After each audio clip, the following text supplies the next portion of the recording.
nos debruçado sobre o Evangelho de Marcos, nesse ano, e também leremos um trecho do Evangelho segundo João. Então, Marcos, lá no capítulo 16, e João, lá no capítulo 20. Diz assim a Escritura Sagrada. Podemos seguir o exemplo do João Verídico com muito cuidado, respeito e reverenciar as Escrituras, Quem puder ficar de pé, por favor. Passado o sábado, Maria Madalena, Maria, mãe de Tiago, e Salomé compraram aromas para irem embalsamá-lo. E muito cedo, no primeiro dia da semana, ao despontar o sol, foram ao túmulo. Diziam umas a outras: quem nos removerá a pedra de entrada do túmulo? E olhando, viram que a pedra já estava removida, pois era muito grande. Entrando no túmulo, viram um jovem assentado ao lado direito, vestido de branco, e ficaram surpreendidas e atemorizadas. Ele, porém, lhes disse: não vos atemorizeis. Buscai Jesus, o Nazareno, que foi crucificado. Ele ressuscitou, não está mais aqui. Veio do lugar onde tinha um posto. Mas ide, dizei aos seus discípulos e a Pedro, que ele vai adiante de vós para a Galileia. Lá o vereis, como ele vos disse. E saindo elas, fugiram do sepulcro, porque estavam possuídas de temor e de assombro e de medo. Nada disseram a ninguém. Havendo ele ressuscitado de manhã cedo, no primeiro dia da semana, apareceu primeiro a Maria Madalena, da qual expelira 7 demônios, e, partindo ela, foi anunciá-lo àqueles que, tendo sido companheiros de Jesus, se achavam tristes e choravam. Amém. João capítulo 20.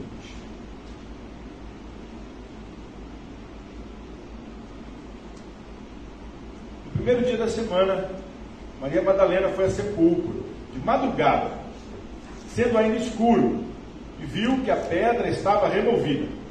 Então, correu e foi ter com Simão Pedro e com o outro discípulo a quem Jesus amava. E disse-lhes: tiraram do sepulcro o Senhor, e não sabemos onde o puseram. Saiu, pois, Pedro e o outro discípulo, e foram ao sepulcro. Ambos corriam juntos, mas o outro discípulo correu mais depressa do que Pedro, e chegou primeiro ao sepulcro, e, abaixando-se, viu os lençóis de linho, todavia não entrou. Então, Simão Pedro, seguindo, chegou e entrou no sepulcro. Ele também viu os lençóis, e o lenço que estivera sobre a cabeça de Jesus, e que não estava com os lençóis, mas deixado num lugar à parte. Então, entrou também o outro discípulo, que chegara primeiro ao sepulcro e viu, e creu, pois ainda não tinham compreendido a Escritura, que era necessário ressuscitar ele dentre os mortos. E voltaram os discípulos outra vez para casa. Essa é a palavra de salvação na manhã de Páscoa. Que o Senhor seja conosco. Nos assentemos, meus irmãos e minhas irmãs. Pessoal, eu quero tentar hoje ser bem sucinto, porque nós já tivemos uma mensagem de Páscoa incrível, proclamada pelo coral. Muito obrigado. E essa mensagem está aqui aquecendo o nosso coração, e a gente vai para casa com esse coração aquecido. Maravilhosa, né, gente? Maravilhosa. E eu gostaria hoje só de fazer uma visita, recebendo aí a inspiração desses dois textos, dessas duas narrativas. Uma visita na história que a igreja propõe para nós. A igreja propõe uma história, uma memória, que ela começa a cada ano, repetindo cada ano. Todo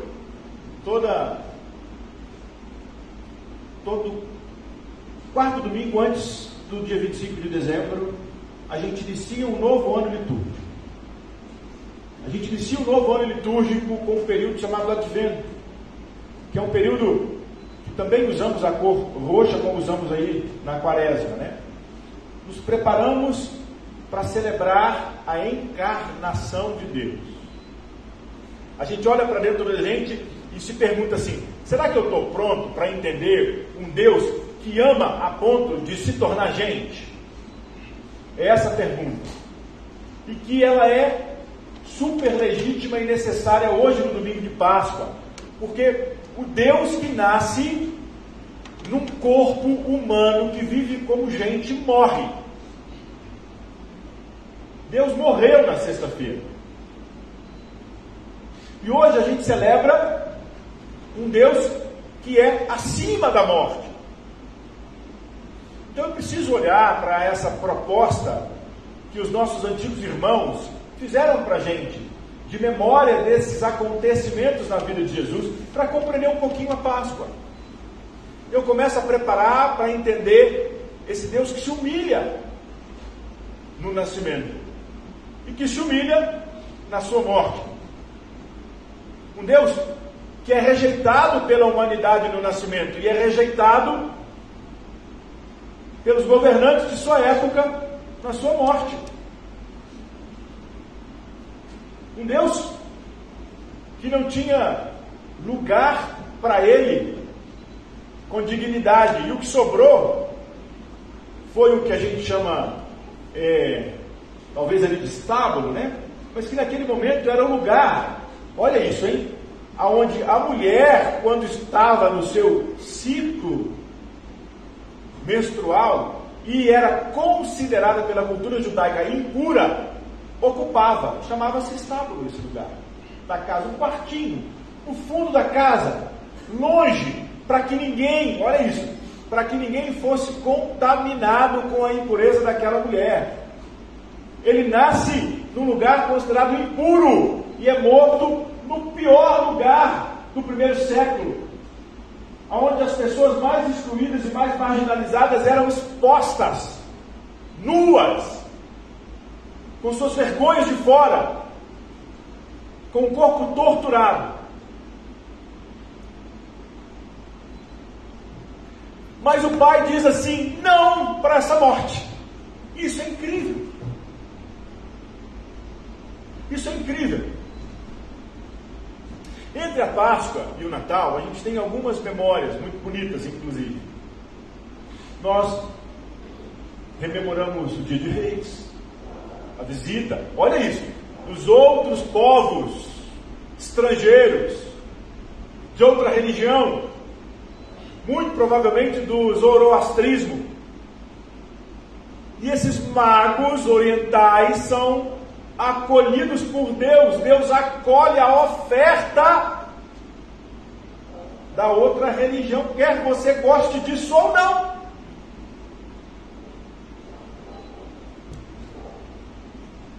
Deus acolhe a oferta dos magos zoroastras. E aí ele demonstra que veio para todos. É isso, veríssimo. Maravilhoso. Lá no seu nascimento ele faz isso. Na cruz, ele olha para o lado e diz para o seu companheiro: hoje ainda a gente vai estar junto. Estamos juntos. Eu e você, na cruz.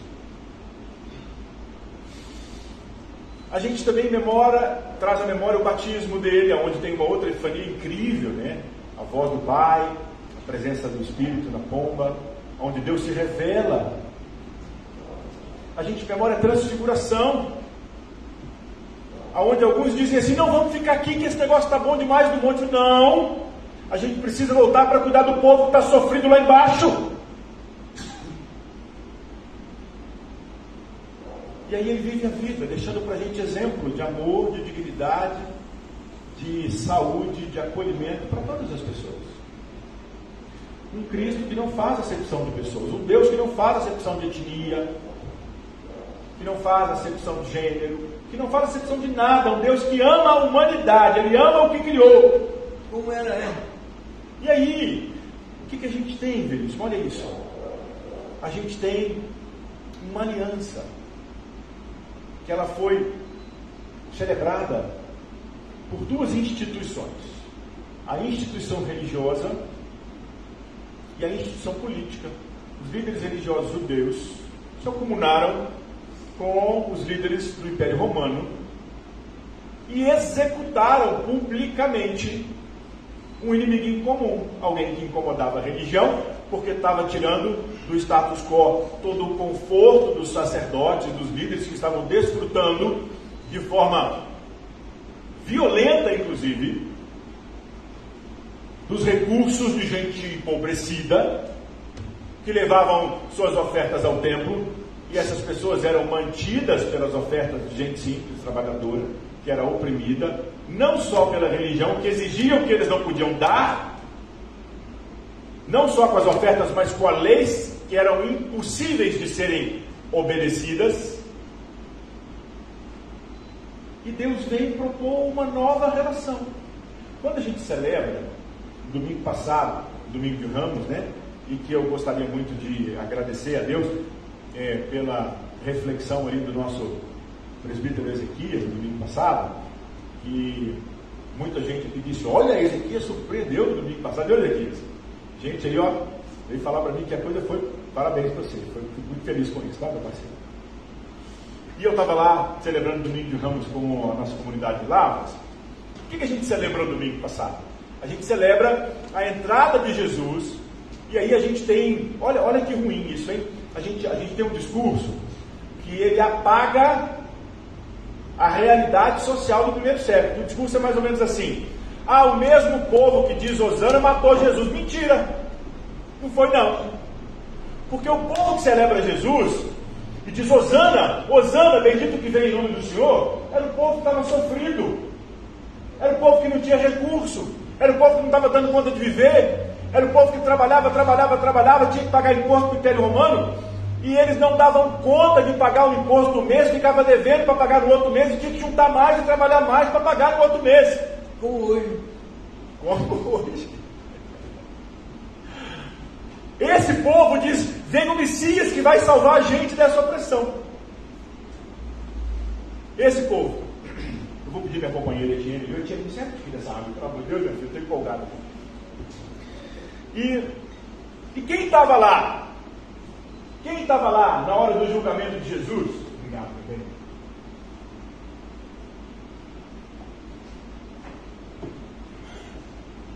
Eu vou me dar o direito de usar um negócio que eu detesto, que eu abomino, que é o anacronismo, mas eu vou usar uma palavra aqui de forma anacrônica, né?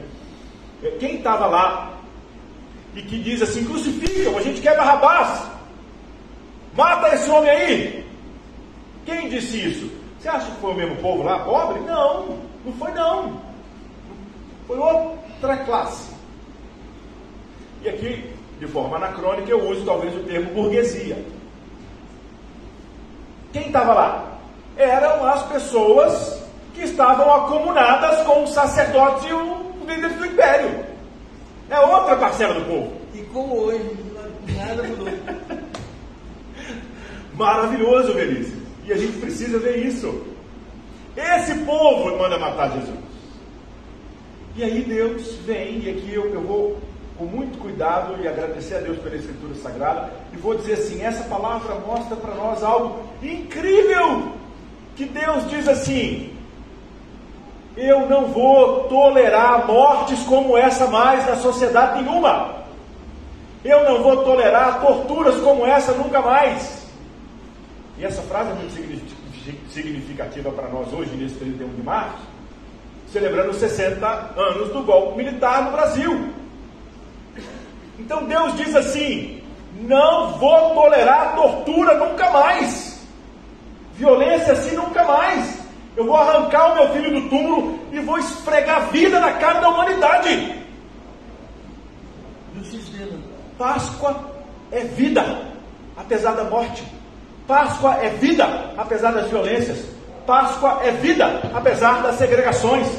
Páscoa é vida, apesar dos preconceitos. Páscoa é esperança. Páscoa é vida para todas as pessoas. Nós não podemos reter a Páscoa só para nós. A Páscoa é para a humanidade.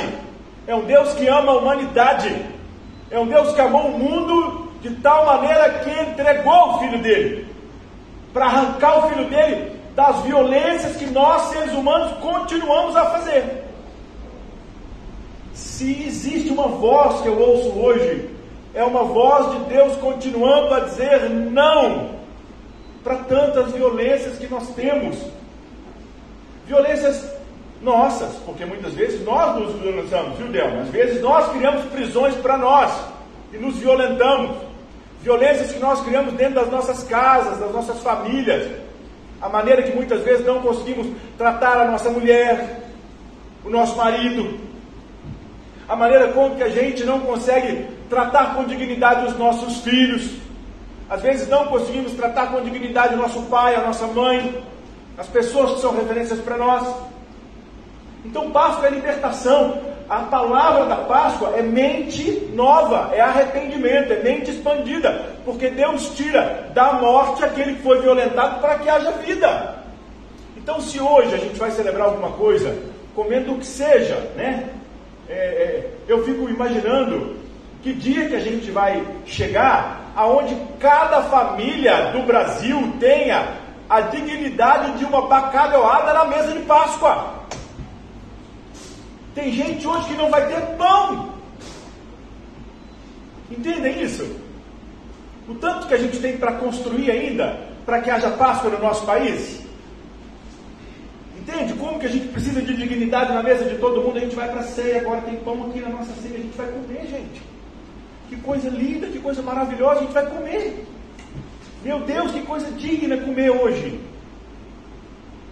Hoje eu acordei, sabe o que eu fiz hoje? Eu descobri um negócio antigo. Já viu aquela receitinha de iogurte natural? Aquilo é bom, viu, gente? É bom aquele trem, né? E aí eu descobri essa semana que aquilo, além de ser gostoso, é mais barato, né? E aí eu inventei de fazer um iogurte, Gabriel. E eu acordei, eu ponho uma adoçada dele para ficar melhor, tá? Aí eu acordei, botei um potezinho de iogurte, botei uma colherinha de granola e falei assim, eu, portador de doença divertido, falei, preciso cuidar do meu intestino. Tá, um copão do iogurte delicioso. Que dignidade, gente! E aí eu pergunto, quantos por cento da população brasileira tem a dignidade que eu tenho de comer um iogurte de manhã? E nós temos que lembrar disso, pastor. Lembrar daqueles que, quando nós comemos, estão passando fome. E lutar para que tenham acesso. No país estou rico. Não é? E aí eu termino dizendo assim, tudo isso celebra para a gente o que a gente chama teologicamente de unidade histórica redentiva, né? O que é isso, gente? São ações históricas que Deus promoveu na história da humanidade para promover regeneração da humanidade. Essa é a palavra. Regeneração. Novo nascimento. Através de uma mente nova, expandida. De vida nova. Essa é a ressurreição. Então a gente resume assim, o nascimento de Jesus, né? A vida e o exemplo de Jesus, a morte de Jesus, torturado e humilhado, a ressurreição, a sua ascensão aos céus, e não podemos deixar de fora o que vamos celebrar dia 19 de maio. Dia 19 de maio olha isso, que coisa incrível que a gente vai celebrar lá. É a coragem, é a audácia de um Deus que escolhe morar no você, Fernando. Morar em mim, morar no Odílio, morar em Dona Áurea, morar em Jaqueline, morar em Mena, morar em todo ser humano, morar no Eugênio, morar em Flávia, em Fred, morar em nós, com a expectativa que regenerados e regeneradas, com mentes expandidas, arrependidos e arrependidas, a gente continue com a coragem de revolucionar como Jesus revolucionou, através do amor, da vida. Feliz Páscoa, pessoal. Feliz Páscoa. Feliz Páscoa. Feliz Páscoa para a gente. E que essa Páscoa se transforme em ações. E aí eu termino com uma palavrinha do Kierkegaard, que ele fala assim, a fé que fica na proclamação é nula. Fé é ação. Deus ajude a gente e abençoe a gente. Assim, eu convido para uma ação. A gente comer junto e beber junto nesse domingo de Páscoa, no nome de Jesus Cristo, nosso Senhor.